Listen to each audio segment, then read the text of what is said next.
नमस्कार दोस्तों, मैं अखिलेश कुमार स्वागत करता हूं आपका अपने YouTube चैनल मैथ मस्ती भैया में। दोस्तों, इस वीडियो में हम देखने वाले हैं doctor S T Yadav sir की बुक का चैप्टर नंबर 6 है मसा और लसा, HCF और LCM।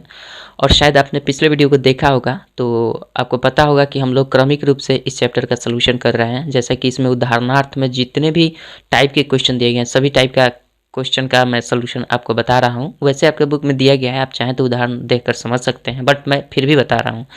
तो आज हम इसी क्रम में देखने वाले हैं। पिछले वीडियो में हम लोगों ने 7 नंबर टाइप 8 नंबर टाइप तक देख लिया है। आज हम देखने वाले हैं 8 के बाद 9 नंबर टाइप और 10 नंबर टाइप। लास्ट टाइप इसके उदाहरण में जितने भी क्वेश्चन दिए गए थे टाइप वाइज, इसमें मात्र 2 ही टाइप बचे हुए हैं। तो आज शुरू करते हैं 9 और 10 नंबर टाइप, उसके बाद अभ्यास प्रश्न शुरू करेंगे। तो सबसे पहले हम 9 नंबर टाइप देख लेते हैं क्या दिया है। अनुपात पर आधारित प्रश्न दिया गया है। देखिए, आपका टाइप नंबर 9 है और ये टाइप आपका है अनुपात पर आधारित प्रश्न। अनुपात पर आधारित प्रश्न अनुपात पर आधारित प्रश्न, ठीक है। 1 नंबर क्वेश्चन इसमें देखते हैं और समझते चलेंगे, ठीक है। चलिए, क्वेश्चन नंबर दिया है 1, दो संख्याओं का अनुपात 3:4 है। यदि उनका मौसा 15 हो तो दोनों संख्याओं का लसा ज्ञात कीजिए। तो सबसे पहले ऐसी स्थिति में हम क्या करते हैं, जब भी उसका अनुपात दिया रहता है किसी दो संख्याओं का और उसका आपका कुछ भी पूछे, लसा पूछे और मौसा अगर दिया रहता है, मौसा ध्यान दीजिएगा, जब भी मौसा दिया रहता है चाहे लसा भी दिया रहेगा तो कोई दिक्कत नहीं है। लेकिन अगर मौसा दिया रहता है तो सिंपल आपको क्या करना है, आपका अनुपात दे दिया गया है 3:4, ठीक है। उस संख्या का अनुपात दिया गया है और हमसे और इसका लौसा पूछा जा रहा है। लौसा हमसे क्या पूछा, लौसा पूछा जा रहा है, क्या होगा, और दे दिया गया है आपका मौसा। मौसा कितना दिया गया है, मौसा आपका दे दिया गया है 15। तो ऐसी स्थिति में हमारा क्या होता है कि जो भी हमारा ये होता है ना, जो भी ये रेशियो होता है एक्चुअल में क्या होता है और इसको ट्रिकली हम जल्दी से कैसे सॉल्व करेंगे इसको भी बताएंगे। एक्चुअल में वास्तव में ये होता ये है कि जब भी अनुपात किसी संख्या का दे दिया जाता है तो हम मान लेते हैं कि उस संख्या हमारा 3x है और 4x है। जो भी अनुपात दिया है उसी में x मानकर, कोई चर पद मानकर हम क्या कर लेते हैं, मान लेते हैं कि वास्तविक संख्या जो भी है वो 3x है, 4x है। अब इस प्रकार से जब दो संख्या निकल गई तो हम आसानी से इसका मौसा निकाल सकते हैं, इसका लौसा भी निकाल सकते हैं और हमारा जो भी क्वेश्चन में दिया रहेगा मौसा दिया हो तो हम इन दोनों संख्याओं का मौसा ज्ञात करेंगे और लौसा दिया हो तो इन दोनों संख्याओं का हम लौसा ज्ञात करेंगे, तब इक्वल कर देंगे। तो जाहिर सी बात है हमें मौसा दिया गया है तो हम क्या करेंगे, मौसा। मौसा इज इक्वल्स टू मौसा। अभी हम आपको विस्तार से बता रहे हैं, बाकी ट्रिकली आप कैसे जल्दी कर सकते हैं ये भी आप समझ पाएंगे, पहले विस्तार से समझ। तो मौसा बराबर मौसा, ये एक तरफ इन दोनों संख्याओं का मौसा लेंगे तो मौसा कैसे ज्ञात करते हैं, सभी संख्याओं में मिलने वाला कॉमन दे लेते हैं। तो सभी संख्याओं में मिलने वाला कौन है, 3 तो मिलेगा नहीं, 4 मिलेगा नहीं, तो दोनों में मिल क्या रहा है, x मिल रहा है। तो दोनों में x हमारा मिल गया तो इसका बराबर हम क्या कर देंगे, मौसा यानी 15। यानी हमारा x का केवल वैल्यू क्या आ गया, 15 आ गया है। x का वैल्यू कितना, 15। तो इसलिए 3x का वैल्यू क्या आ जाएगा, 3x इज इक्वल्स टू 3 गुना 15 कर देंगे तो ये 15 तिया क्या हो जाएगा, 45 हो जाएगा। इसी प्रकार से आपका दूसरी संख्या क्या है, 4x। तो 4x बराबर क्या हो जाएगा, 4 गुने 15 मतलब 15 चौके 7। यानी दोनों संख्याएं अब हमें हमारे पास ज्ञात हो गई हैं। तो आसानी से अब हम कर सकते हैं, दोनों संख्याएं जब ज्ञात हो गई तो इसका हमें क्या पूछा जा रहा है, लौसा पूछा जा रहा है। तो सिंपली आप लौसा निकाल दीजिए 45 और 60 का। यहाँ पे 45 और 60 का सिंपली हम लौसा निकाल देंगे तो ये हो जाएगा 5 से 3 से भी जा सकता है, 3 से कर लेते हैं, 15 तिया 45, 3 से 20 तिया 60, 5 से जाएगा 5 तिया 15, 5 चौके 20, गुना कर देंगे 5 तिया 15 तिया 45। अब 45 में 4 से गुना कर देंगे, 4 5 चौके 20 हो जाएगा, हार्सिल 2 हो जाएगा, 4 चौके 16, 2 18 मतलब 180 आपका आ रहा है। यानी एलसीएम क्या हो जाएगा, 180 हो जाएगा। आशा करते हैं समझ गए होंगे। तो देखिए यहाँ पे आया क्या, हमने x जो भी माना है, आखिर x मानने का औचित्य है क्या, जब x बराबर 15 ही आया, x बराबर मौसा ही आया, तो फिर x मानने की कोई औचित्य दिख नहीं रही है, हम डायरेक्टली भी कर सकते थे, ठीक है। तो इस स्थिति में जब भी आपका क्वेश्चन दिया जाए और वहाँ पे आपका मौसा 15 दे दिया जाता है तो इसी मौसा का ये रेशियो के साथ गुणनफल वो संख्या हो जाती है। अगर यहाँ से संख्या ज्ञात करना है डायरेक्टली तो आप क्या करेंगे, पहला रेशियो इंटू मौसा बराबर एक संख्या, दूसरा रेशियो इंटू मौसा बराबर दूसरा संख्या। ठीक है, इस तरीके से हम शॉर्टकट में कर सकते हैं। बाकी ये आपका जो होगा इस तरह से आप कर सकते हैं। अब देखिए इस शॉर्टकट में इतना न लिखते हुए हम आसानी से कैसे कर सकते हैं, ये देखिए एक्स फिक्स की बात हटा दीजिए, यहाँ से अगर हम करें ये वाला काम तो हमें दिख रहा था। देखिए क्वेश्चन में मात्र इतना ही चीज़ दिया गया है, तो सिंपल हम क्या करते हैं 15 तियाँ 45, एक संख्या मिल गई, दूसरी संख्या 15 चौके 60, बस इसका एलसीएम निकाल लेते हैं 180 हमारा आ जाता। हो गया काम खत्म। बशर्ते यहाँ ध्यान देना ये होता है कि ये जो भी रेशियो दिया रहता है उसको हमें उसी तरह से बेसिक से ही ट्रिक आता है, तो बेसिक से करने पर भी एक्स का मान वही आ रहा था जितना कि मौसा था। ठीक है, यहाँ पे कुछ दूसरा होता तो हम बेसिक से ही करते, ट्रिक लगाते बेसिक से ही। आशा करते हैं समझ रहे होंगे। चलिए आगे क्वेश्चन बनेगा तो हो सकता है कि और समझ में आए। 2 नंबर क्वेश्चन देखते हैं क्या कहता है। चलिए 2 नंबर क्वेश्चन आपका दिया गया है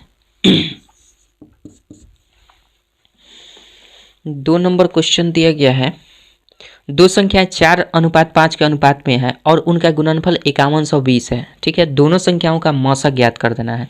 दो संख्याएं जो है एक है 4:5 है। ठीक है, उसके बाद आपका दे दिया गया है 4:5 और उनका गुणनफल दिया गया है आपका कितना, गुणनफल दिया गया है 5120। तो आपसे पूछा जा रहा है कि मौसा ज्ञात कर देना है उन दोनों संख्याओं को। तो सबसे पहले हम क्या करते हैं, इसका मौसा पहले संख्या निकाल लेते हैं कि संख्या आखिर में है क्या। तो सबसे पहले हमारा बेसिक ये कहता है कि इसको आप x मान लीजिए और इसको आप भी दोनों में x लगाकर संख्या मान लेते हुए वास्तविक संख्या ये है। अब कह रहा है कि इन दोनों का गुणनफल दे दिया गया है इतना, तो इसका इक्वल कर दीजिए, कोई दिक्कत। अब यहाँ से हम कर देंगे तो ये 20 x स्क्वायर हो जाएगा बराबर 512। ये यहाँ से हम काट देंगे, x स्क्वायर बराबर क्या हो जाएगा, इतना बटा 20 कर देते हैं, डायरेक्ट कर लीजिएगा। तो इससे ये कट जाएगा, 2 से ये काटेंगे तो 2 दूना का 4, 2 पचे 10 और आपका हो जाएगा 2 पचे 10, 1 2 छके 12, 256। x स्क्वायर बराबर हमारे पास आया कितना x स्क्वायर बराबर 256, इसलिए x बराबर √256, कहने का मतलब 16, यानी 16 हमारा x का वैल्यू आ गया। तो जाहिर सी बात है जब x का वैल्यू आ गया तो हमने दोनों संख्या का माना था, एक 4x एक 5x। तो अब संख्याएं क्या हो जाएंगी, तो आपका संख्या हो जाएगी पहली संख्या 4x, मतलब 4 गुना 16 कर देंगे तो 16 चौके 64। ठीक है, ये पहली संख्या। दूसरी संख्या 5x माना था तो 5x = 5 गुना 16, 16 पचे 80। दोनों संख्याएं ये हो गई। अब जब दोनों संख्या हो गई तो हमें पूछा जाए इसका HCF क्या होगा, मौसा क्या होगा। तो जाहिर सी बात है यहाँ पे कौन सी बड़ी संख्या जो इन दोनों को विभक्त कर देंगी, तो 16 चौका 64 और 16 पचे 80, यानी इसका HCF आपका आ जाएगा कितना, 16 आ जाएगा। कोई दिक्कत नहीं है। इसके बाद भी कोई संख्या है जो इनको काट दे, नहीं काटेगी तो 16 हो जाएगा। नहीं चाहते हैं तो आप भाग देकर भी देख सकते हैं। ठीक है, आशा करते हैं समझ गए होंगे। चलिए 3 नंबर क्वेश्चन देखते हैं क्या कहता है। बेसिक से ही देखिए, यहाँ पे आप ट्रिक लगाते डायरेक्ट, जो भी आपका HCF तो इसमें नहीं दिया गया था, लेकिन यहाँ ट्रिकली करते 4 गुने 5 बराबर में इतना करते हैं, तो फिर जाकर लास्ट में आपको क्या करना होता है, 20 से भाग करके, दोनों के गुणनफल से भाग करके उसका रूट करना पड़ता। ठीक है, अगर ट्रिक से करना चाहते तो, ये सब नहीं लिखना चाहते तो इसको समझ लीजिएगा इसमें क्या करना है। ठीक है, अगर मान लीजिए क्वेश्चन में आपका इतना ही दिया है और गुणनफल दिया है और आपको x नहीं मानना है, डायरेक्ट आंसर करना है, तो हम क्या करेंगे, सिंपल हमें दिख रहा है यहाँ पे दोनों को गुना कर देंगे, तो दोनों को गुना करके इसमें भाग कर देंगे, दोनों से गुना करके इसमें भाग कर देंगे तो ये से ये कट जाएगा, ये 256 आ जाएगा। अब इस 256 का हम वर्गमूल निकाल देंगे, आपका हो जाएगा 16। ठीक है, शॉर्टकट में एकदम। अगर आपको पता है, एक बार आपने बेसिक से देख लिया तो उसके बाद इसमें ट्रिक में देखिए कितना छोटा है, दोनों को गुना करके भाग कर देना है और उसका वर्गमूल निकालकर इस संख्या से, अब इससे गुना कर देना है, इससे इसका आपका संख्या निकल, बहुत चुटकियों में आप कर सकते हैं। ठीक है, बाकी बेसिक हमने बता दिया कि आप समझ जाएंगे। 2 नंबर हो गया। 3 नंबर क्वेश्चन देखते हैं क्या कहता है। चलिए 3 नंबर क्वेश्चन आपका दिया गया है। 3 नंबर क्वेश्चन देखिए, समझ में आ रहा है ना। 3 नंबर क्वेश्चन कह रहा है दो संख्याओं का अनुपात 7:9 है, जबकि दोनों संख्याओं का अंतर 10 है। बड़ी संख्या ज्ञात कीजिए। दो संख्याओं का अनुपात 7:9 और अंतर 10 है। 7:9 इनका रेशियो है और अंतर जो है भाई साहब 10 है। तो जाहिर सी बात है संख्या पता नहीं है, इसी रेशियो से हम संख्या मान लेते हैं वो संख्या जो है वो आपकी कितनी है, एक 7 x है, एक 9 x है। दोनों का अंतर कह रहा है कितना, 10 के इक्वल है। सिंपल कर दीजिए। तो यहाँ से अंतर केवल लेना है, चिन्ह के साथ नहीं। अंतर कहने का मतलब कि केवल अंतर क्या है, तो 7 और 9 का अंतर 2x के बराबर है। तो ये 10 हो जाएगा, इसलिए x बराबर क्या हो जाएगा, 2×5 10, यानी x बराबर 5 हो गया। अब इस 5 से हम मल्टीप्लाई कर देंगे, इसमें एक 7x है तो 7 × 5, 7×5 35 हो जाएगा। दूसरी संख्या क्या हो जाएगी, 9x बराबर 9 × x के स्थान पर 5, 9×5 45। दो संख्या हो गई। अब दोनों संख्या जब हो गई तो हमसे पूछा क्या जा रहा है, बड़ी संख्या ज्ञात कीजिए। तो बड़ी संख्या इसमें देख लीजिए 45 है, आपका आंसर हो जाएगा 45। आशा करते हैं समझ गए होंगे। चलिए 3 नंबर हो गया। 4 नंबर क्वेश्चन देखते हैं क्या कहता है। बहुत सिंपल क्वेश्चन है, सेम बेस पर है, इसलिए ज़्यादा फोकस नहीं करने का रे बाबा। चलिए 3 नंबर क्वेश्चन देखते हैं। 3 नंबर तो देखे ना जी, 3 नंबर देख लिए। 4 नंबर क्वेश्चन देखते हैं। 4 नंबर इस टाइप का क्वेश्चन आपका दिया गया है, कह रहा है दो संख्याओं का योग 520 है। अब की बार योग कह रहा है, दोनों संख्याओं का अनुपात 11:15 का है। तो छोटी संख्या इसमें ज्ञात करना है। दोनों का रेशियो है 11:15 और 520 योग है 11:15 520। 11 और 15 का रेशियो है और योग कितना है भाई साहब, 520 का है। तो हमसे ज्ञात क्या करने के लिए बोला जा रहा है, हमसे ज्ञात करना बड़ी संख्या क्या है। तो सिंपल सी बात है, एक को 11x मान लीजिए और दूसरे को 15x मान लीजिए, बराबर 520। क्योंकि हम मान लेते हैं रेशियो को जोड़ सकते हैं, कोई दिक्कत नहीं। यहाँ से रेशियो भी जोड़ सकते हैं, कोई दिक्कत नहीं। यहाँ से एक का वैल्यू भी निकाल सकते हैं। एक का वैल्यू निकाल कर उसके बाद आप कैलकुलेट कर सकते हैं। जैसे कि हमने x माना है तो x के मान के स्थान पर 1 रख सकते हैं, कोई दिक्कत नहीं है, कुछ भी मान सकते हैं। इसको जोड़ देंगे तो ये हो जाएगा 6, ये 26, x बराबर 520। इसलिए x बराबर 26 दूना 52, मतलब 20। आपका 20 हो जाएगा। 20 हो जाएगा क्या, x का वैल्यू 20 हो गया। तो अब जाहिर सी बात है x का वैल्यू 20, तो एक संख्या हमने 11x माना है, दूसरी संख्या 15x माना है।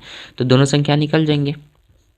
11 × 20, तो 11 दूना 22, 220 हो जाएगा। और एक हो जाएगी संख्या 15 × x, तो 15 × x यानी 15 और गुना डायरेक्ट कर दीजिए ना, 15 × 20 300। तो बड़ी संख्या आपकी क्या हो जाएगी, 300 हो जाएगी। इसमें डायरेक्ट इतना दोनों करने की जरूरत नहीं। बड़ी पूछ रहा है तो डायरेक्ट ये वाला रेशियो में बड़ा है तो यही बड़ी संख्या होगी, जो रेशियो में बड़ा होगा वही बड़ी संख्या होगी। ठीक है, तो आपका 300 आंसर राइट हो जाएगा। आशा करते हैं समझ गए होंगे। चलिए अब हो गया, हमारे पास बचा है 26, ये हमने देख लिया। 4 नंबर क्वेश्चन देख लिए। ठीक है, 5 नंबर क्वेश्चन देखते हैं क्या कहता है। 5 नंबर क्वेश्चन देखते हैं। 300, अच्छा इसमें देखिए क्वेश्चन हमारा सही मतलब हमारा सही है आंसर। 11:5 हो तो छोटी संख्या ज्ञात करना। छोटी संख्या 220 होगी, अब बड़ी संख्या 300 होगी। ठीक है, चलिए 10 नंबर टाइप देखते हैं क्या कहता है। गला फंस रहा है। 10 नंबर टाइप देखते हैं, इसमें आशा करते हैं समझ गए होंगे। 10 नंबर टाइप में जो भी क्वेश्चन दिया गया है सबको देखेंगे, उसके बाद हम अभ्यास प्रश्न को सॉल्व करेंगे। चलिए 10 नंबर टाइप क्या कहता है इसमें मशक की भाग विधि पर आधारित प्रश्न। मशक की भाग विधि पर। यहाँ पे हमें 10 नंबर टाइप करना होगा। मशक की भाग विधि, मशक की भाग विधि पर आधारित प्रश्न। ठीक है, अब देखिए इसमें क्वेश्चन 1 नंबर हम देख लेते हैं क्या कहता है। 1 नंबर क्वेश्चन कह रहा है, यदि 34,294 तथा 26,841 में किसी 3 अंकों की संख्या से भाग देने पर समान शेष बचता है तो वह संख्या और शेष क्या होगा। इसको हम दो तरीके से देखेंगे, ठीक है। इस क्वेश्चन को हम दो तरीके से देखेंगे ताकि क्लियर हो जाए, कहीं भी कंफ्यूजन न रह जाए। सबसे पहला आपका ये काम कर लेना है कि आप दिया क्या गया है, पहले डाटा हम लिख लेते हैं। 34 दिया गया है एक संख्या, 34,294 एक संख्या ये है, और एक 26,841 है, 26,841, ठीक है। ध्यान से समझिएगा, दो ही हमारा दिया गया है। समान शेष बचता है, किसी 3 अंकों की संख्या से इसमें अगर भाग दिया जाता है तो जो भी शेष बचता है वो समान बचता है, मतलब दोनों का शेष, इसमें भी शेष समान बचेगा, इसमें भी शेष समान बचेगा, ठीक है। जब समान शेष बचेगा तो कह रहा है कि वह संख्या और शेष ज्ञात करिए। तो आखिर शेष क्या बच रहा था और वो संख्या कौन सी थी जिससे इसमें भाग दिया जा रहा था, ये दो हमें चीज़ निकाल देना है। तो सबसे पहले क्या होता है कि जब भी अगर इसमें कुछ शेष बच रहा है तो हमें पता नहीं है कितना शेष बच रहा है, ठीक है। तो हम मान लेते हैं कि इसमें शेष जो बच रहा है, मान लीजिए कि शेष इसमें 1 बच रहा है, ठीक है। इसमें शेष 1 बचता है, और दोनों में जब शेष 1 बचता है यानी समान बचता है, इसका मतलब क्या, अगर इसमें 1 बचता है शेष तो इसमें भी 1 बचेगा। तो अगर मान लीजिए किसी संख्या में शेष बच जा रहा है तो हम ऐसा करते हैं कि उस शेष को भाज्य में से, जिस संख्या में भाग दिया जा रहा है उसमें से शेष को घटा लेंगे तो वो संख्या जिस संख्या से भाग दिया जा रहा था उसे पूर्णतः विभक्त हो जाएगा। तो विभक्त हो जाएगा तो हम कैसे लिख सकते हैं इसको, मान लीजिए कि शेष इतना है, तब हम लिख सकते हैं कि 34 और 294 जो संख्या होगी ना, इसमें से हम x को घटा लेंगे यानी शेष को घटा लेंगे, तो जो भी संख्या होगी यहाँ पे उससे वो विभक्त हो जाएगी। जैसे मान लेते हैं यहाँ पे z कोई संख्या है, ठीक है, भाग लग जाएगा z से, यानी z क्या है, भाजक है। यहाँ पे लिख लीजिए, माना शेष 1 बचता है और भाजक जो है, भाजक जिससे भाग दिया जा रहा था तो 100, मतलब जो भी आपका शेष बच रहा था वो बच रहा था, तो भाजक मान लेते हैं z है। z कोई संख्या है जिसे भाग दिया जा रहा है और शेष क्या है, x, ठीक है। तो हमें निकाल देना है कि x क्या होगा, जो शेष बच रहा था वो x का मान क्या होगा, और z जिससे भाग दिया जा रहा था उसका मान क्या होगा। तो हम क्या करते हैं कि अगर इसमें से इसको हम घटा लेते हैं तो भी ये विभक्त हो जाएगा हमारा संख्या z से, ठीक है। दूसरा स्थिति ये आ जाता है, अगर 26,841 में से 26,841 में से x इसमें से भी घटा लेंगे तो ये भी z से पूर्णतः भाग लग जाएगा। अब हमें बताइए कि जैसे मान लीजिए ये संख्या में z से भाग लग रहा है, ऊपर एक संख्या दी गई है जिसमें z से पूर्णतः भाग लग जा रहा है, ठीक है। तो हम इसको ऐसे भी तो लिख सकते हैं, अच्छा इतना समझ रहे हैं, एक छोटा सा उदाहरण हम आपको समझाने की कोशिश करते हैं देकर। जैसे मान लेते हैं कि हमारा 525 है कोई संख्या, ठीक है, 525 है, इसमें अगर हमारा 5 से भाग लग जा रहा है, सपोज दैट इसमें 5 से भाग लग जा रहा है, और एक संख्या आपकी मान लीजिए 250 है, 250 है, या फिर ऐसे मान लेते हैं थोड़ा ज़्यादा डिफरेंट रहे, 75 है, ठीक है। अगर इस संख्या में 5 से भाग लग जा रहा है और अलग इस संख्या में भी 5 से भाग लग जा रहा है, तो जाहिर सी बात है कि इसमें तो भाग अलग अलग लग ही जा रहा है। हम ऐसा करते हैं कि दोनों संख्याओं का अंतर करें तो क्या भाग नहीं लग जाएगा। जब एक ही संख्या से दो अलग अलग संख्याएं विभक्त होती हैं तो उन दोनों संख्याओं का अंतर भी उस संख्या से विभक्त होता है, ये बात समझ जाइएगा। जैसे कि मान लीजिए ये संख्या 5 से विभक्त हो रही है और ये भी संख्या 5 से विभक्त हो रही है, तो जाहिर सी बात है इन दोनों संख्याओं का अंतर भी इस 5 से विभक्त होगा। यानी हम ऐसे भी लिख सकते हैं कि 525 में से 75 जो घटाएंगे, ये जो भी आएगा 12 में 7 जाएगा 5, 450, ये 450 हमारा इकट्ठे 5 से विभक्त होगा। ऐसा हम क्यों कर रहे हैं, क्योंकि इसमें भी 5 ही से भाग दिया जा रहा है, इसमें भी 5 ही से भाग दिया जा रहा है, तो दोनों को क्यों ना हम दोनों का अंतर करके 5 से भाग दे दें। क्योंकि दो संख्या जब सेम संख्या से अलग अलग विभक्त होती हैं तो उन दोनों संख्याओं का अंतर भी उस सेम संख्या से विभक्त हो जाता है। तो इस स्थिति में ये जब ये टोटल संख्या इससे विभक्त हो जा रही है और ये टोटल संख्या इससे विभक्त हो जा रही है, तो जाहिर सी बात है कि हम इन दोनों का अंतर करके भी तो विभक्त कर सकते हैं सेम संख्या से। तो हम इसको ऐसे भी तो लिख सकते हैं, दोनों का अंतर कर दिए तो 450 आया और ये 5 से विभक्त कर ही रहे थे, तो ये पूर्णतः विभक्त हो जाएगा 90 बार में, ठीक है। ये एग्जाम्पल आपने समझ लिया। उसी प्रकार से इसको हम कर सकते हैं कि नहीं, तो देखिए इसको जब हम अंतर करेंगे तो 34 294 माइनस एक्स कर देंगे, यहाँ पे माइनस करेंगे तो ये हो जाएगा 268 41 और ये माइनस माइनस प्लस हो जाएगा, ठीक है, क्योंकि यहाँ पे चिन्ह दोनों में जाकर विपरीत कर देता है, यहाँ माइनस कर देगा यहाँ प्लस कर देगा। अब बट्टा कर देते हैं जेड। जेड मतलब कौन सी संख्या, जो संख्या भाजक है जिससे भाग दिया जा रहा है। तो जेड किस प्रकार से निकलेगा ये भी समझना है। ये हम क्या कर देंगे, एक्स से एक्स खत्म हो जाएगा, जो शेष घटाए थे शेष दोनों से खत्म हो जाएगा। अब हमारे पास बचा इसमें से इसको भी घटाना पड़ेगा, तब जाकर ये जिस प्रकार से इसको हमने किया इस तरह से हम कर सकते हैं। अब आगे थोड़ा सा बढ़ते हैं, ये समझाने के लिए बता रहे हैं, ठीक है। इसके बाद भी एक और मेथड है इसका जिसको हम आसानी से सॉल्व कर पाएंगे, और वहाँ पे अगर ये समझ में नहीं आ रहा है मेथड तो नेक्स्ट मेथड जो बताएंगे इसके बाद वो आपको ज़रूर समझ में आएगा ही आएगा, ठीक है। तो हम क्या करेंगे, यहाँ पे 34 294 में से घटा लेना होगा हमें 26 841, ठीक है। तो ये हो जाएगा 4 में से 1 जाएगा तो 3, 9 में से 4 गया 5, 12 में से 8 गया 8 4 12 और यहाँ 13 में से 6 गया 7 6 13 74, ये खत्म, यानी 74 53 आया। तो हम इसके बदले में यहाँ पे लिखते हैं 74 53 हो गया ना, ये देखिए। अब हम लिख सकते हैं 74 और 53 आ गया। इसमें भाग किससे लग जा रहा है, पूर्णतः जेड से लग जा रहा है। अब रह गई बात कि जेड कौन सी संख्या हो सकती है। अब जेड कौन सी ऐसी संख्या हो सकती है जो इनको विभक्त कर दे। तो अगर हम विभाजता का नियम लगाकर देखते चलें, विभाजता का नियम अगर हम लगाकर देखते चलेंगे तो ये किसी भी संख्या से इधर की नहीं कटेगी, 9 से, जैसे कि 3 से नहीं कटेगी, क्योंकि इनके संख्याओं का योग 3 के गुणज के रूप में नहीं आएगा। तो ये टोटल कटाने के बाद हमें पता चलेगा, जानते हैं किससे ये संख्या कटेगी। ये संख्या जेड के रूप में कैसे होगा, 74 53, अब बटा ये जेड के रूप में होगा 29 गुना 257 के रूप में ये ब्रेक हो रही है। 29 ही ऐसी संख्या है जो इनको विभक्त कर पा रही थी, ठीक है। तो एक संख्या हो जाएगी 29, दूसरी संख्या हो जाएगी 257। हमसे क्वेश्चन में क्या पूछा जा रहा था, हमसे क्वेश्चन में ये पूछा जा रहा था कि वो 3 अंकों की संख्या बताइए जो इनको विभक्त कर दे पूर्ण रूप से, ठीक है। तो पूर्ण रूप से विभक्त करने का मतलब कि ये 3 अंकों वाली 29 विभक्त कर रहा है, तो एक संख्या 3 अंकों वाली बन रही है, एक संख्या 2 अंक वाली। तो इसमें से 3 अंक वाली पूछा जा रहा है, तो हम 3 अंक वाला संख्या यही हो जाएगा। तो z हमारा कौन कौन से आ रहा है, यानी z के स्थान पर हमने क्या रिप्लेस किया, z के स्थान पर रिप्लेस, यानी यही ऐसी संख्या है जो इनको विभक्त कर देगी, ठीक है।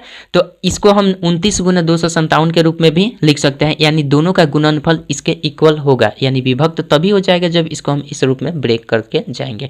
तो हमारा z के मान क्या निकला, 29 गुना 257 में कौन वैलिड होगा, वैलिड वो होगा जिसमें 3 अंकों वाली संख्या आ रही है, ठीक है।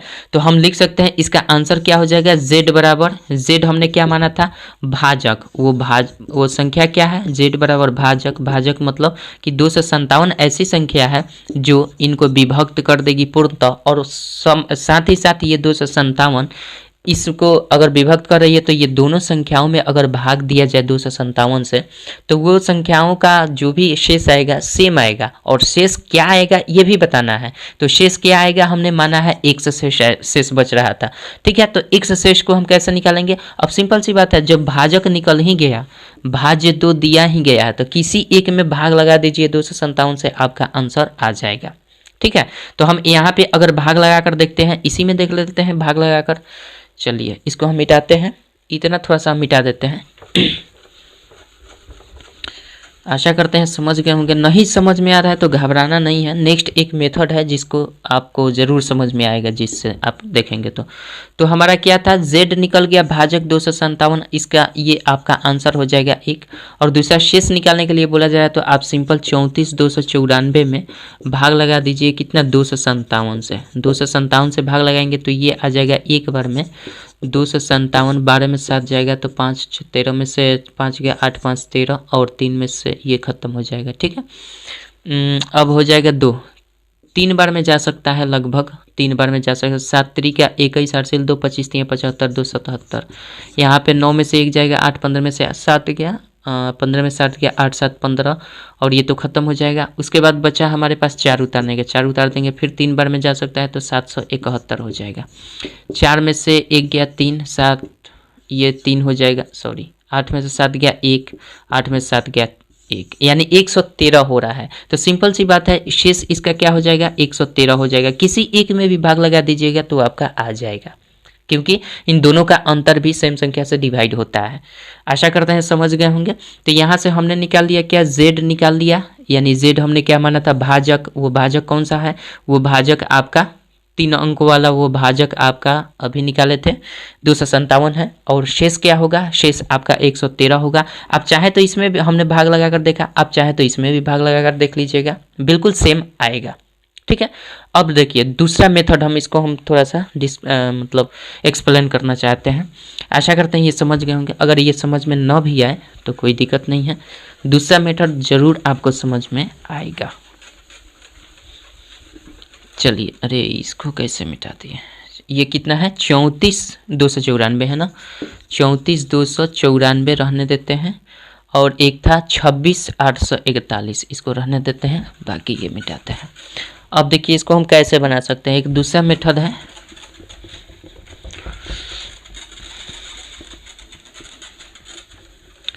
दूसरा मेथड ये कहता है कि आपको एक फार्मूला याद होना चाहिए। विभाज्यता के नियम में एक फार्मूला होता है कि किसी भी संख्या में अगर हम भाग लगाते हैं, जैसे 50 में भाग लगाते हैं 7 से, ठीक है, तो ये क्या होता है, 7 सत्ते 49 हो जाता है और ये 1 हो जाता है। सपोज डेट आपको एग्जांपल समझाने के लिए बता रहे हैं।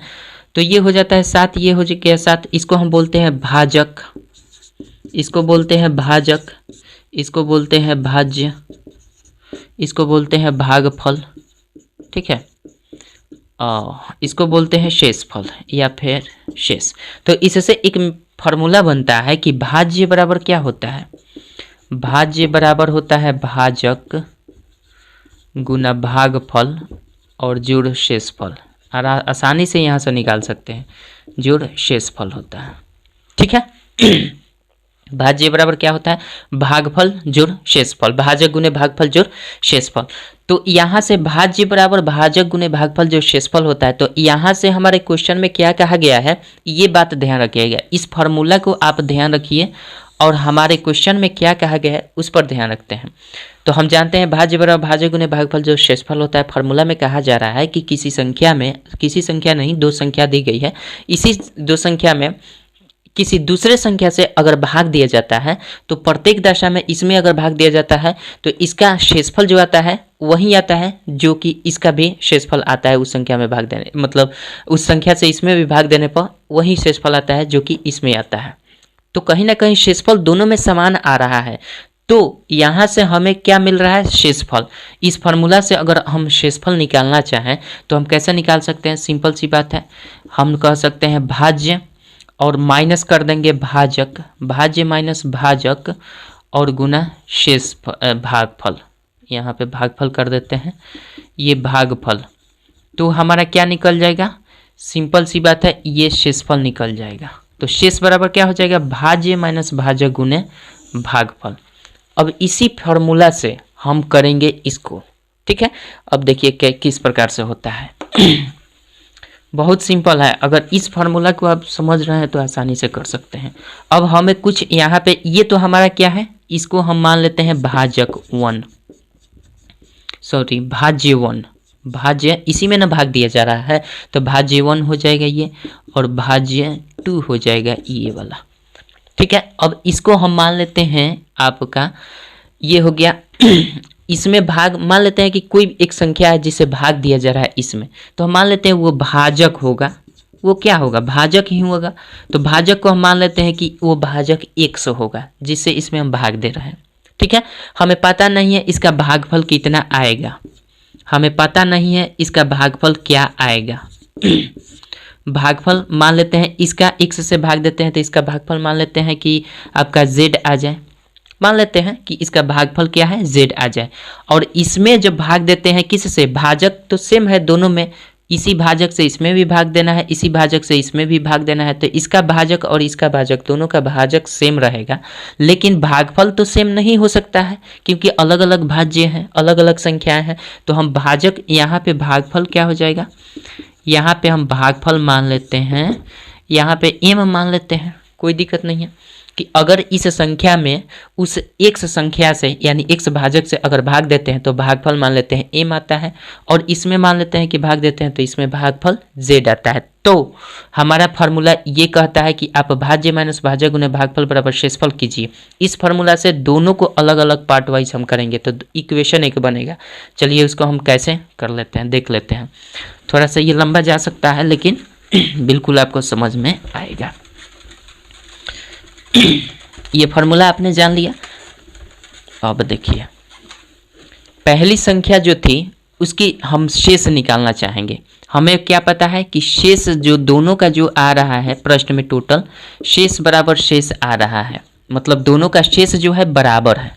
तो इधर एक संख्या हमें मिली थी जो कि कितनी थी, एक संख्या जो है क्वेश्चन मिटा दिए 34,294 है। एक संख्या हमारा 34,294 थी, तो ये हमारा भाज्य हो गया। इसमें से हमें क्या घटाना है, इसमें से हमने इधर क्या माना था भाज्य बराबर भाजक गुने भागफल, इसमें से घटा देंगे तो शेषफल निकल जाएगा। तो भाजक हमारा कितना था, भाजक हमने x माना था, तो x जब भाजक मानेंगे तो हमारा आएगा क्या भागफल। भागफल हमने सोचा माना था z आ रहा है, इसमें क्या माना था भागफल की z आ रहा है। तो ये हो जाएगा भाज्य माइनस भाजक गुने भागफल बराबर शेषफल। तो ये शेष बराबर इतना इधर भी लिख सकते हैं इस संख्या से। उसके बाद इधर हम लिख सकते हैं शेष कैसे, इसका संख्या है आपका देखिए 26,841 दिया गया है, 26,841 दिया गया है। तो हम सिंपल क्या कर देंगे 26,841 में से घटा लेंगे भाजक गुने भागफल। तो भाजक तो सेम है भाई साहब, भाजक तो x ही है, लेकिन भागफल इसका तो अलग आएगा ना। इस संख्या में भाग देंगे x से तो इसका भागफल अलग आएगा, तो अलग आएगा तो मान लिए थे हमने m आएगा। ठीक है, अब हमारा बस कहानी सेम, शेष बराबर शेष हमने कर दिया। तो आपका यहाँ से इक्वेशन बनेगा क्या, ये हो जाएगा 34,294 और माइनस xz हो जाएगा ये वाला, और ये हो जाएगा 26,841 माइनस xm। कोई दिक्कत नहीं है। यहाँ से ऐसा कर लेते हैं कि इसको हम ऐसा कर लेते हैं, इसको इधर घटा लेते हैं 24,294 में से घटा लेते हैं 26,841 बराबर माइनस xm, और ये जाएगा तो उधर प्लस xz हो जाएगा। कोई दिक्कत नहीं है, यहाँ तक तो आप समझ रहे हैं। इसके बाद हम क्या करेंगे, इसको घटा देंगे। तो इसको घटाएंगे तो अभी जब फर्स्ट मेथड में घटाए थे तो आया था आपका 74,53 आया था। तो ये 74,53 इसका अंतर हो जाएगा। और इधर अगर हम देखें तो इसको हम ऐसे भी तो लिख सकते हैं, इसको माइनस अगर हम कॉमन, या फिर इसको पहले वाले पद दूसरे वाले पद को पहले कर देते हैं, इसको उधर कर देते हैं। तो ये हो जाएगा xz पहले लिख देते हैं और इसको माइनस में xm ऐसे लिख सकते हैं। कोई दिक्कत नहीं होगा, यहाँ पे अंतर नहीं पड़ेगा। अब देखिए ये 74 हो गया, ये 53 हो गया बराबर। यहाँ से हम क्या x कॉमन कर सकते हैं कि नहीं, दोनों में x कॉमन है तो x कॉमन कर लेते हैं और गुना कर देते हैं। यहाँ से जब x कॉमन करेंगे तो ये क्या हो जाएगा, ऐसा कर लेते हैं z और माइनस का m हो जाएगा, z माइनस m होगा। ठीक है, अब देखिए हमारे पास आ गया ये रूप x गुना z माइनस m, दो गुणनफल के रूप में आया है इसको। तो हमको क्या करना पड़ेगा, इसको भी उसी रूप में लिखना पड़ेगा, इसको भी उसी रूप में लिखना पड़ेगा। तो हम कैसे लिख सकते हैं, यहाँ पे हो सकता है कि क्वेश्चन आपको यहाँ से दिखने को हट गया हो। चलिए यहाँ पे हम कर लेते हैं, यहाँ पे हम लाते हैं इस चीज़ को, इसके बाद से यहाँ पे हम कर लेते हैं। अब क्या करेंगे, ये 74,53 है ना, 74,53 बराबर हम कर लेते हैं, ये क्या आया x into z minus m। हमने आपको पहले ही बताया है कि z क्या है, z पहले वाले में जो भाग दिया जा रहा है उसका ये क्या है भागफल है, और m क्या है जो दूसरे वाले में भाग दिया जा रहा था x से उसका ये भागफल है। ठीक है, ध्यान रखिएगा। तो ये क्या है, दोनों संख्याओं के भागफल का अंतर आया। ठीक, अब देखिए इसको हम ऐसे लिख सकते हैं, 74,53 को हम कैसे लिख सकते हैं 29 गुना 257 लिख सकते हैं। 29 गुना 257 गुना कीजिएगा तो इतना ही आएगा। हमने गुना के रूप में इसलिए ब्रेक किया कि यहाँ भी गुना के रूप में है, x गुना z माइनस m, यही ना है संख्या, यही संख्या है। तो हम क्या कर देंगे, ये हो जाएगा। अब देखिए इसको जब हम करें तो यहाँ से हमारा x का वैल्यू एक 29 भी हो सकता है, और ये 257 किसका वैल्यू होगा, z माइनस एम, दोनों का वैल्यू हो सकता है। लेकिन क्वेश्चन में हमसे क्या पूछा गया, हमसे पूछा गया है क्वेश्चन में कि वो 3 अंकों वाली संख्या है जिसमें भाग दिया जा रहा है, तो ये स्थिति बन रही है। तो 3 अंकों वाली संख्या हो गया, तो हम सिंपल सी बात है भाई, ये गुणनखंड के रूप में है, गुना के रूप में, तो आगे पीछे भी तो लिख सकते हैं, इसमें कोई दिक्कत नहीं है। तो हम सिंपल कर देते हैं, इसको इधर कर देते हैं, इसको इधर कर देंगे, तो इसके x के बराबर 257 हो जाएगा और z माइनस एम के बराबर 29 हो जाएगा, कोई दिक्कत नहीं है।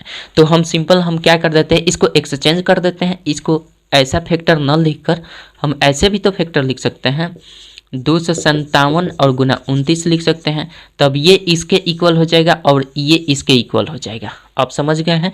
तो x बराबर हमारा क्या निकल गया, x बराबर 257, आपका यहाँ से भी आंसर आ गया।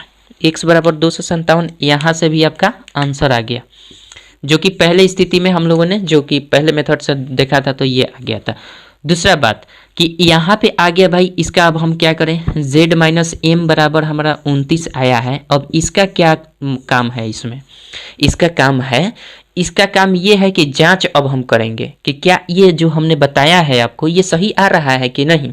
चूंकि हमें शेषफल भी निकालना है, तो शेषफल निकालना है तो कैसे, जब भाजक निकल गया हमारा दोनों में क्या, तो भाजक यानी वो भाग देने वाली संख्या कौन सी थी, 257, तो भाग देने वाली संख्या जब निकल गई तो जाहिर सी बात है हम शेष निकाल सकते हैं। शेष निकालेंगे तो भागफल भी निकल जाएगा, और भागफल निकालेंगे तो दोनों का भागफल का अंतर कर देंगे, तो हमारा 29 आना चाहिए।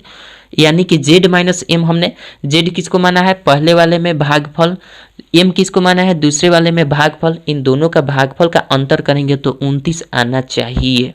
ठीक है, तब जाकर ये सही होगा, वरना गलत हो जाएगा। तो चलिए अब जांच कर लेते हैं इसको भी, इतना समझ गए होंगे। तो अब हम भाग कर लेते हैं, इसको दिख रहा है ना यहाँ पे, चलिए इसको हम भाग करके देख लेते हैं। तो सबसे पहले काम करना है कि हमारा 257 भाजक मिल गया है, तो अभी हमने भाग किया था इसमें कितना, 34, 294 में भाग किया था, तो यहाँ पे भागफल कितना आया था जी,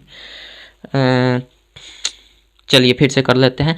ये आपका सॉरी एक बार में जा रहा था, ये हो जाएगा एक बार में, तो एक बार में 257 गया था, 12 में 7 गया, 7 5 12, 13 में 5 8 5 13, ये खत्म, ये 2, ये 3 बार में गया था, 7 के 21 और 25 3 75, 2 77, 9 में से 1 गया, 8 14 में 7 सॉरी हाँ ठीक है, 14 में 7 गया 7, और ये गलती कर दी क्या, 7 या 21, 2 25 3 75 और 2 77, 9 में से 1 गया 8, 15 में से 7 गया 8 7 15, यहाँ 8 होगा, ये खत्म, और फिर ये 4, फिर 3 बार में जाएगा, तो ये हो जाएगा आपका 771 होता था, ये हो जाएगा 3 घटकर, और ये हो जाएगा 1, और ये होगा, यानी शेष हमारा कितना आ गया, 113 आ गया।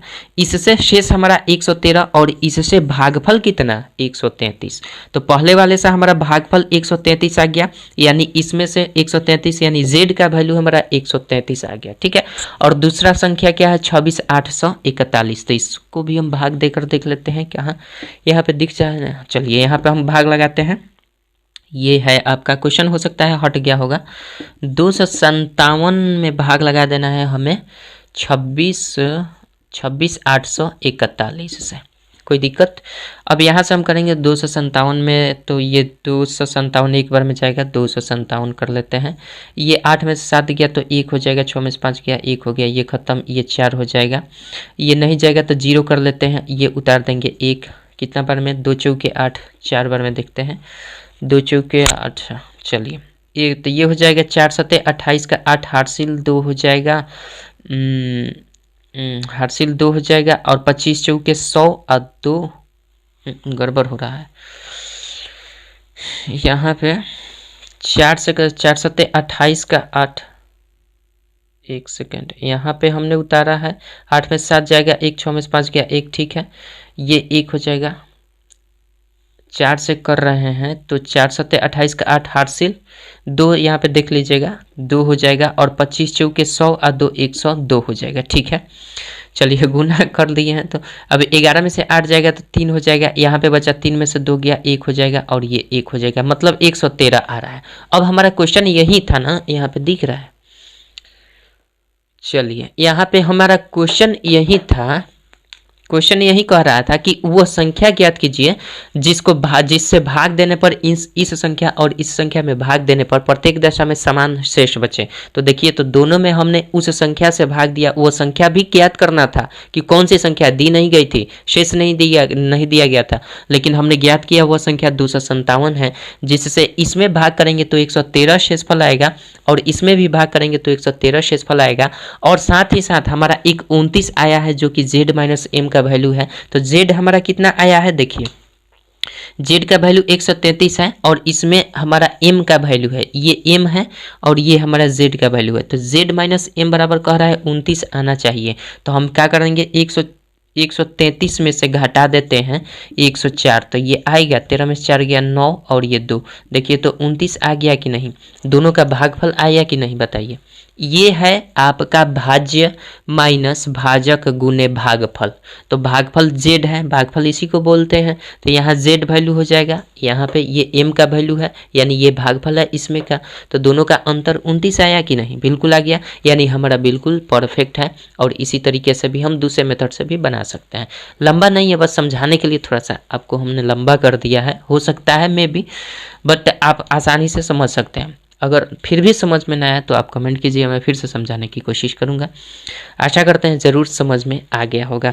क्योंकि देखिए, इसको समझाने का मेन उद्देश्य ये था ना मेरा कि इसमें एक ही टाइप का क्वेश्चन दिया गया था, ठीक है, और इसको बहुत शॉर्ट में आपको मतलब सोल्यूशन दे दिया गया है। हो सकता है कि बहुत सारे लोगों को समझ में ना आए, ठीक है, इसलिए मैंने आपको समझाने की 2 विधि से आपको बता दिया। शायद आपको जो भी विधि पसंद है, बाकी आशा करते हैं कि समझ गए होंगे। चलिए कोई दिक्कत नहीं है। यानी हमारा कितना था, ये 1 नंबर था क्वेश्चन, उसके बाद 2 नंबर क्वेश्चन इसमें देखते हैं।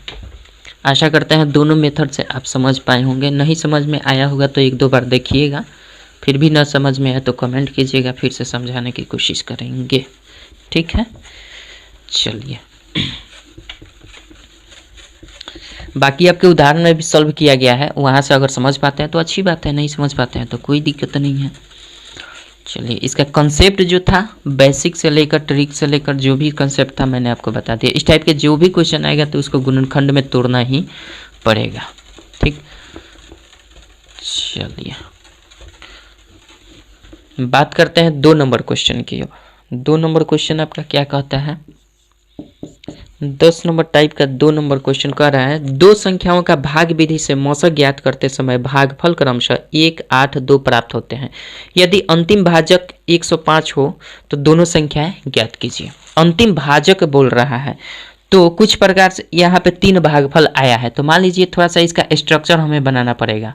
जैसे मान लीजिए एक हमने भाग यहाँ पे किया है, तो यहाँ पे कुछ होगा, यहाँ पे दे दिया गया है, तो यहाँ पे क्या दिया है, पहला भागफल दिया गया है, तो भागफल तो यहीं पे ना आता है, तो यहाँ पे भागफल दिया गया है 1। उसके बाद जो भी आता है इसमें हमने मौसा इसमें कह दिया है, मौसा ज्ञात करते समय तो भाग विधि से इसी तरह से हम मौसा ज्ञात करते हैं। यहाँ पे जो भी बचता है इसको फिर हम भाजक बना देते हैं और यहाँ का संख्या यहाँ उतारते हैं, तो इस प्रकार से यहाँ कुछ भागफल आता है। तो यहाँ पे जो भागफल आएगा तो यहाँ पे 8 आ रहा है, दूसरी स्थिति में 8 आ रहा है। फिर यहाँ पे कुछ शेष बचेगा तो फिर ये भाजक बन जाएगा और यहाँ का संख्या यहाँ उतरेगा और ये वाला संख्या यहाँ पे भागफल 2 दे दिया है, ठीक है। और कह रहा है अंतिम भाजक 105 हो तो संख्या ज्ञात करना है। अंतिम भाजक ये तो हमारा 2 आ रहा है और कह रहा है अंतिम भाजक मतलब यहाँ पे जो भी आ रहा है वो 105 है, यहाँ पे जो भी आ रहा है 105 है, अंतिम भाजक दे दिया गया है और यही चीज़ दिया गया है। तो जाहिर सी बात है, हमें क्या पता है, यहाँ वो संख्या होती है जो यहाँ पे होती है। तो अगर हम इसको x मान लेते हैं तो जाहिर सी बात है वो संख्या यहाँ पे आ जाएगी, आएगी ना। और यहाँ पे वो संख्या होती है जो यहाँ पे होती है, तो जाहिर सी बात है यहाँ पे अगर हम y मान लेते हैं तो जाहिर सी बात है यहाँ पे y आ जाएगी, संख्या आएगी ना। तो अब हमारे पास बच गया क्या, यहाँ पे हमारे पास बचा है, और यहाँ पे अगर कोई संख्या मान लीजिए z है तो आसानी से निकाल सकते हैं। तो हमसे पूछा जा रहा है कि हमसे क्या पूछा जाए अंतिम में, तो दोनों संख्याएं ज्ञात करिए। एक तो ये वाली संख्या ज्ञात करनी है और एक ये वाली संख्या, भाजक क्या है और भाज्य क्या है ये ज्ञात करना है।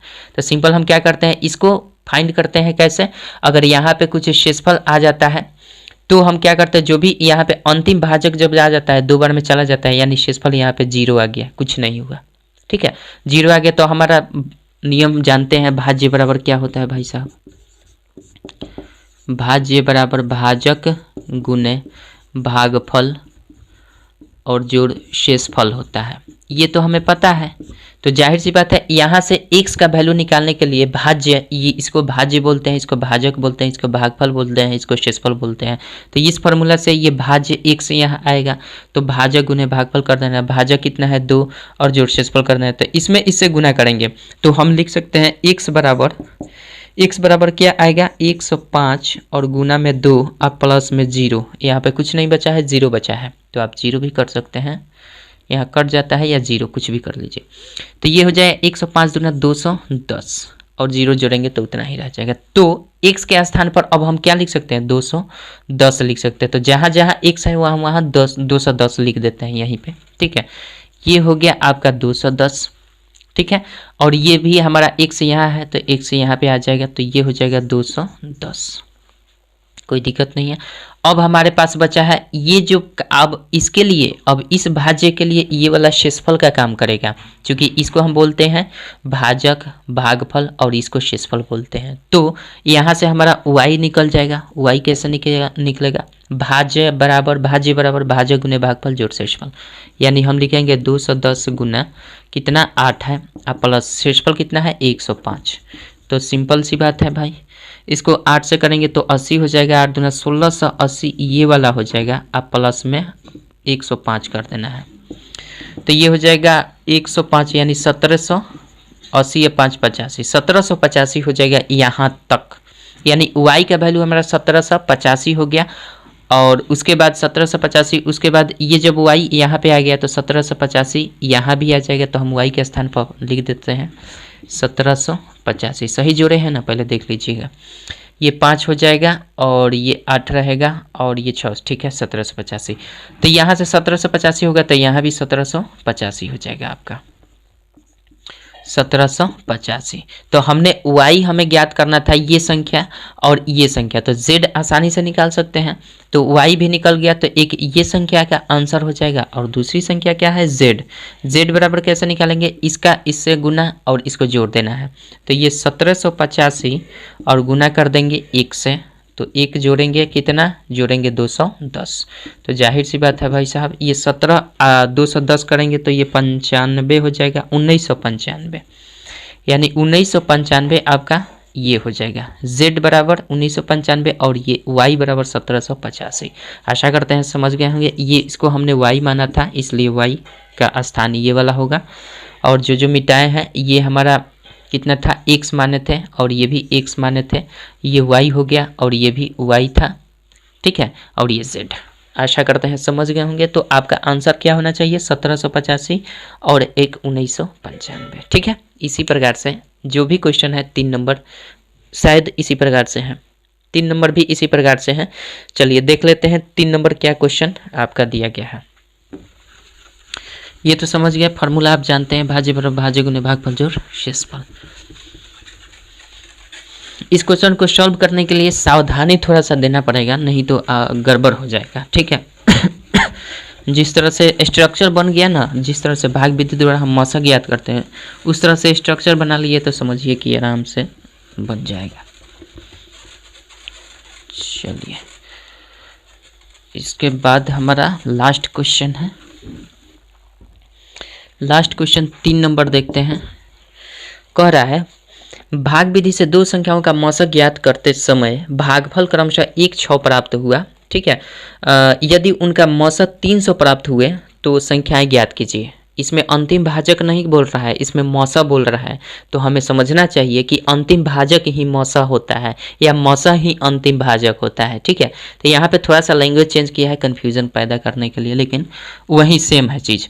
जैसे मान लीजिए एक संख्या में भाग दिया जा रहा है तो पहले स्थिति में भागफल जो प्राप्त हुआ 1 प्राप्त हुआ, तो यहाँ पे कुछ शेषफल आया होगा, फिर इस शेषफल से यहाँ की जो संख्या होगी इसमें भाग लगाया गया होगा, तो दूसरा इसमें भागफल 6 प्राप्त हो गया है, ठीक है। उसके बाद कह रहा है मौसा इसका 300 प्राप्त हुआ है, तो जाहिर सी बात है यहाँ पे कोई शेषफल आया होगा, यहाँ पे जो शेषफल आया यहाँ भी शेषफल आया होगा, और ये 6 बार में 2 ही भाजक दिया है तो आगे तो मान लीजिए यहाँ पे शेषफल 0 हो गया होगा, तभी तो ये अंत हुआ है।